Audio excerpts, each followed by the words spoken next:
Bienvenidos al quinto video en donde estaremos caminando a través de varios libros de la Biblia. El primer libro que vamos a encontrarnos es con el libro de Josué.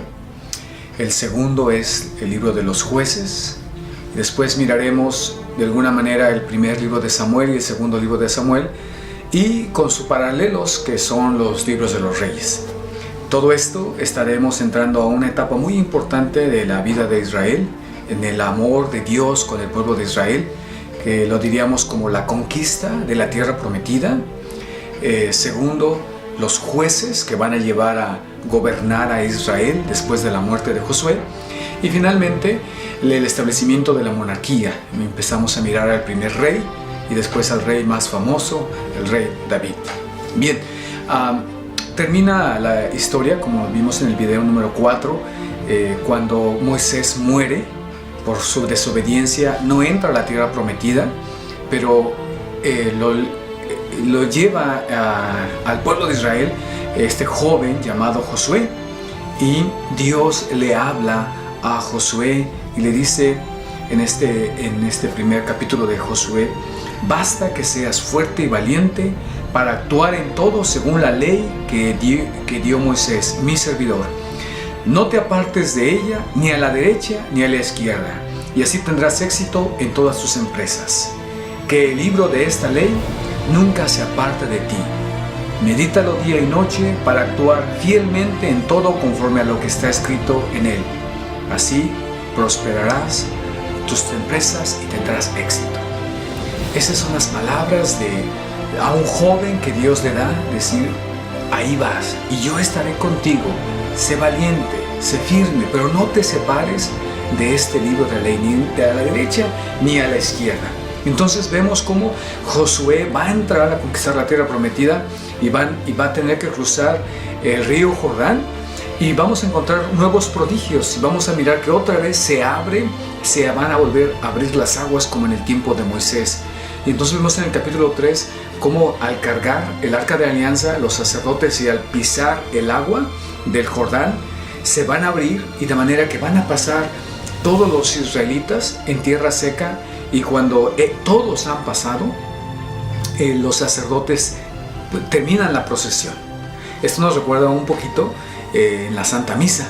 Cuando entramos, el sacerdote es el último que entra. Es decir, se abren las gracias. La Santa Misa es entrar a la tierra prometida. Se abren las gracias, todo el pueblo de Dios entra, y al final el sacerdote cierra esa procesión y se cierra el río Jordán. Por eso no tan solo es importante ser puntual en la misa, porque tenemos que participar de ella, sino porque se abren, cuando cierra el sacerdote la procesión, ahí es donde se cierran las gracias para participar en la Santa Misa. Y al llegar, pues va a venir otro prodigio, que va a ser la conquista precisamente de Jericó, que está amurallado, y nos encontramos con un pasaje hermosísimo en donde Dios le permite, les habla y les dice que en 6 días den la vuelta tocando las trompetas, pero en el 7º día vendrá la última vuelta, que va a hacer que se desplomen las murallas, y entonces el pueblo de Jericó va a entrar en miedo. Recordemos qué es Jericó. Bueno, en primer lugar adoran al dios Baal, que ya lo hemos platicado, y esto hay un dicho que dice: dime a quién adoras y te diré quién eres. Y dependiendo al Dios que adoremos, esas son las personas que somos. Si adoramos y conocemos al Dios del amor, en eso nos vamos a convertir. Pero si adoras a un Dios malvado, pensemos en el Dios del dinero, en el Dios del trabajo, en eso nos vamos a convertir. Y Baal era un Dios malvado, que pedía la sangre de los hijos, que era el Dios de la fertilidad, y que solamente no importaba qué sucediera o qué sacrificios tuviéramos que hacer con tal de experimentar el placer sexual al máximo. A eso es a lo que se van a enfrentar. Esto nos recuerda que cuando se pide la bendición de una casa, por eso se da una vuelta al lugar afuera, pidiendo que caigan las murallas del mal, y que pueda Dios entrar a la toma de la posesión de ese lugar. Todos estos, de repente, algunas personas no saben por qué hacemos cosas, los sacerdotes o los católicos, y todo tiene atrás todo lo respalda la palabra de Dios.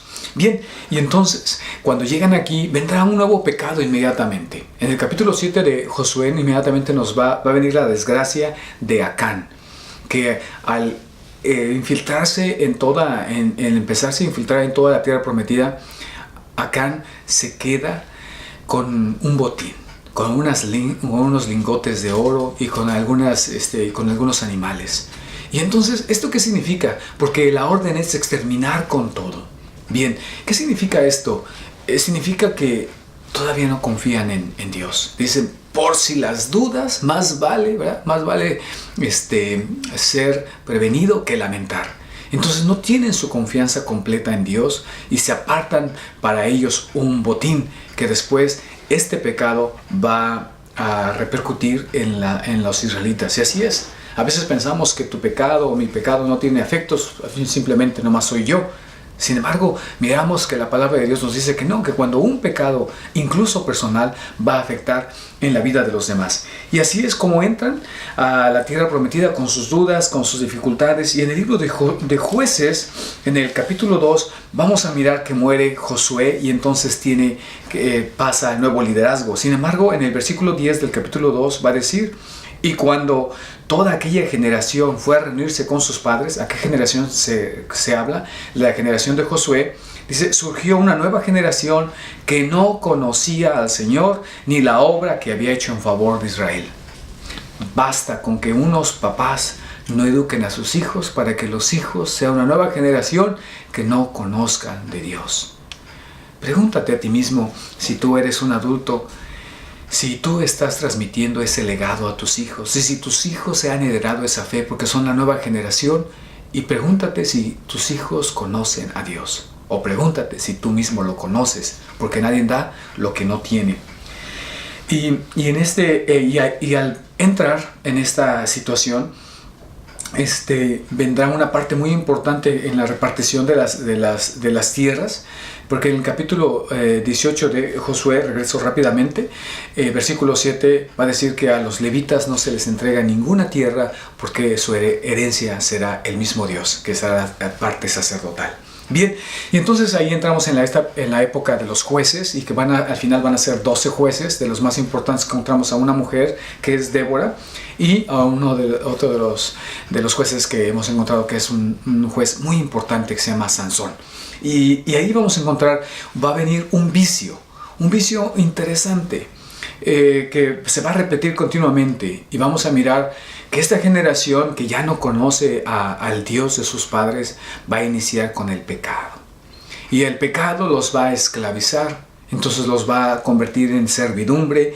Y entonces cuando ya, como decimos, sentimos que el zapato nos aprieta, suplicamos a Dios, vendrá la súplica a Dios, y entonces Dios mandará a un juez para rescatarlos. Y una vez que son rescatados, viene el silencio. Miran que las cosas están mal, pero calladitos nos vemos más bonitos. Se incurre en el pecado.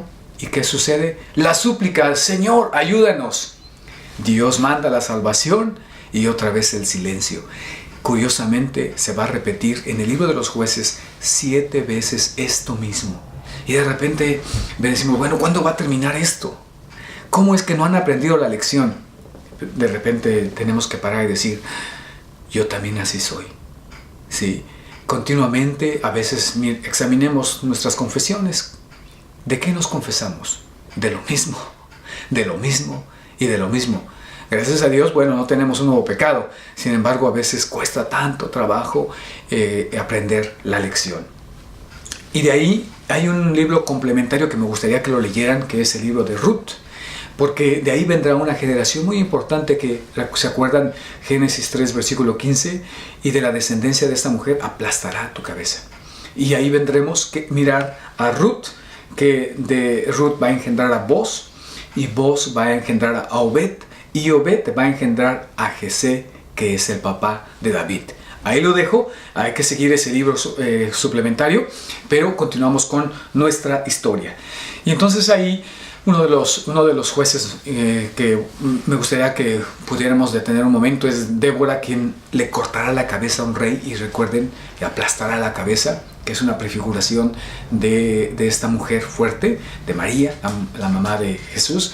Pero también Sansón, que en su historia va a ser muy importante. Es Jueces capítulo 13, en donde vamos a encontrarnos que surge de una alianza, de una promesa, y va a decir que había un hombre en Sorá del clan de los danitas que se llamaba Moanaj. Su mujer era estéril y no tenía hijos. El ángel del Señor se apareció a la mujer y le dijo: tú eres estéril y no has tenido hijos, pero vas a concebir y a dar un hijo. Ahora deja de beber vino o cualquier bebida fermentada y no comas nada impuro, porque concebirás y darás a luz un hijo. La navaja nunca pasará por su cabeza, porque el niño será consagrado a Dios desde el seno materno. Él comenzará a salvar a Israel del poder de los filisteos. Así es esa historia. Y cuando va en esa historia, pues surge a quien conocemos como Sansón. ¿Y qué significa Sansón en hebreo? Significa sol. ¿Y te acuerdas quién propicia que descubran el poder de Sansón? Una mujer que se alía con los filisteos, y su nombre es Dalila. ¿Qué significa Dalila? Luna. Entonces la luna hace un eclipse en el sol y lo deja ciego, ¿sí? Y entonces le cortan el cabello y lo toman preso. Y en la oración, que es muy hermosa, en la oración de Sansón es muy hermosa, dice: dame por última vez la fuerza para destruir a los filisteos. Como sabemos que está amarrado a las columnas del palacio, entonces Dios le devuelve la fuerza, y entonces destruye las columnas junto con todos los filisteos adentro. Otra vez, esa alianza, que significaba su pelo, no tocarlo, ha sido otra vez violentada. Y entonces la fuerza que Dios le había concedido es rechazada. No es que Dios la quita, sino que el ser humano la rechaza. Y así saltamos ya al libro de Samuel, y comienza con una historia muy interesante, que es precisamente la vocación de Samuel. Pero Samuel surge también de una súplica de una madre, que encontramos ahí que el sacerdote Elí hasta pensaba que estaba embriagada, o que había tomado mucho vino, porque su oración era de mucho llanto, de mucho sentimiento, y le pide a Dios, también una mujer estéril le pide a Dios un hijo, se lo concede. Y vamos a ver que Samuel se va a convertir en uno de los profetas muy importantes, quien ungirá a los siguientes reyes. Y ahí vemos que en el capítulo 7 de Samuel, del primer libro de Samuel, el capítulo 8, perdón, vendrá una desilusión muy grande de Samuel. El pueblo de Israel le pide un rey, porque quieren ser como los demás pueblos. Y entonces Samuel sufre ese pedido, porque ¿qué significa danos un rey? ¿Quién es el rey de Israel? ¿Por qué no tienen reyes? Porque Yahvé, Dios, es su rey. El pedir un rey significa: ya no queremos a Dios, ya no queremos que sea nuestro rey, queremos ser como los demás. Y entonces Samuel le duele el corazón, y Dios le dice: no te preocupes, no te rechazan a ti, me rechazan a mí. Ve y dale las advertencias. Y entonces Samuel les dice las advertencias: cuando venga un rey, les va a cobrar impuestos, va a abusar de ustedes, etc. Y el pueblo dice: no importa, venga ese rey con nosotros. Y entonces dice: aquí tienen a su rey. Y escogen a uno de la tribu de Benjamín, que el nombre es Saúl, y va a ser el primer rey de Israel. Él tendrá una parte muy importante, porque unificará a todas las 12 tribus que en este tiempo ya han conquistado la tierra prometida, pero todavía están cada quien con su líder. Y Saúl será el primero que unificará a todo. Pero en el capítulo 13 encontramos una falla de Saúl, que no confía en Dios.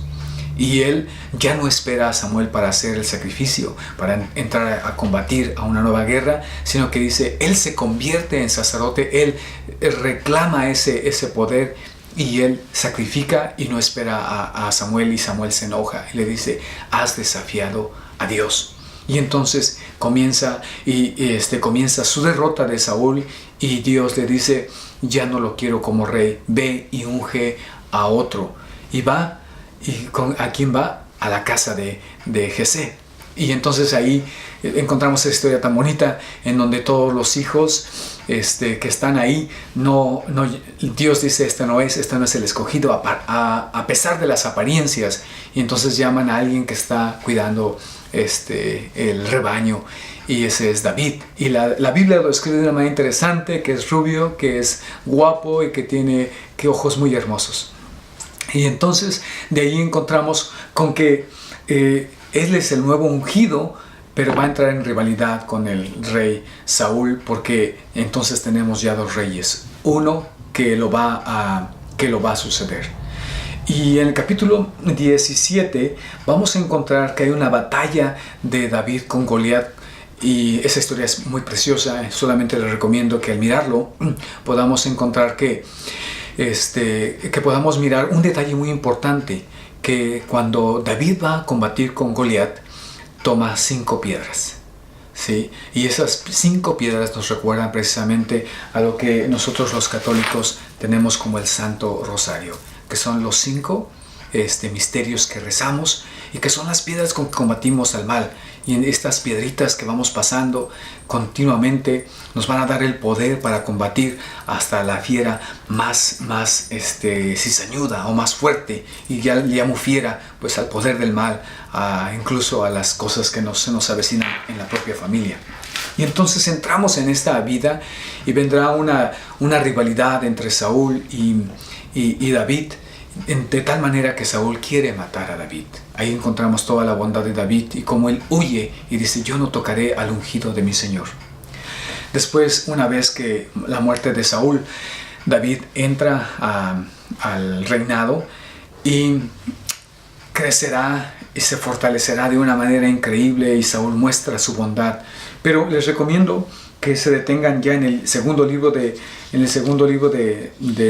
Samuel, en uno de los capítulos más importantes, que es el capítulo 7, cuando Dios hace su alianza totalmente con él. Y me gustaría que miraran ese capítulo, 2 de Samuel, capítulo 7, versículos 9 y 16, en donde dice: estuve contigo donde quiera que fuiste, y exterminé a todos tus enemigos delante de ti. Yo haré que tu nombre sea tan grande como el de los grandes de la tierra. Y el versículo 16 va a decir: tu casa y tu reino durarán eternamente delante de mí, y tu trono será estable para siempre. Es decir, el reino no tendrá fin. ¿De dónde viene David?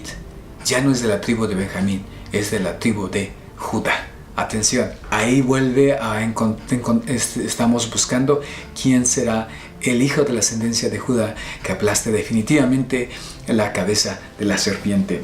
Y viene esta alianza que le dice: no retiraré como lo hice con Saúl, no retiraré mi alianza de ti.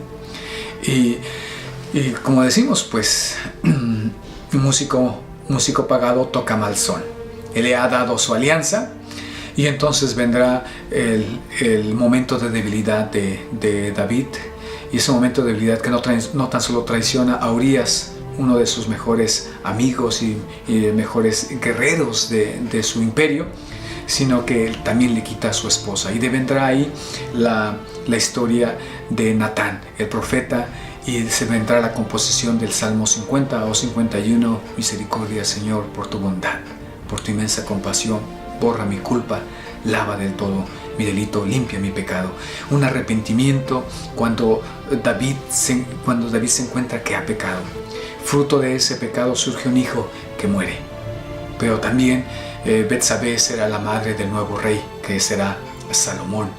Y David quiere construir una casa para Dios, el templo, pero le dice Dios: no, tú no vas a ser el que me construya el templo, sino va a ser tu hijo. Entonces Salomón es el quien no tan solo tiene una gran sabiduría, y que Dios en un sueño se le aparece y le dice: pídeme lo que quieras. Y Salomón le dice: lo único que quiero es que me des la sabiduría para gobernar a este pueblo tuyo. Y Dios le dice: por haberme pedido eso y no otra cosa, no tan solo te daré sabiduría, sino te daré todas las riquezas. Y en un capítulo extraño de Primera de Reyes, capítulo 10, versículo 14, va a decir que Salomón va a tener 666 talentos y 12,000 caballos y 700 mujeres y 300 concubinas, etc. Es decir, no tan solo ha tenido la riqueza que Dios le ha dado, sino que ha abusado. Y entonces el número de 666 talentos es importante, porque eso lo vamos a mirar en el libro del Apocalipsis, que significa el mal. Y entonces dice que el corazón de Salomón se ha pervertido y le empieza a construir a sus mujeres, a sus concubinas, que son de otros dioses. Se empieza a construir templos y altares para que ellos vuelvan a adorar a su propio Dios.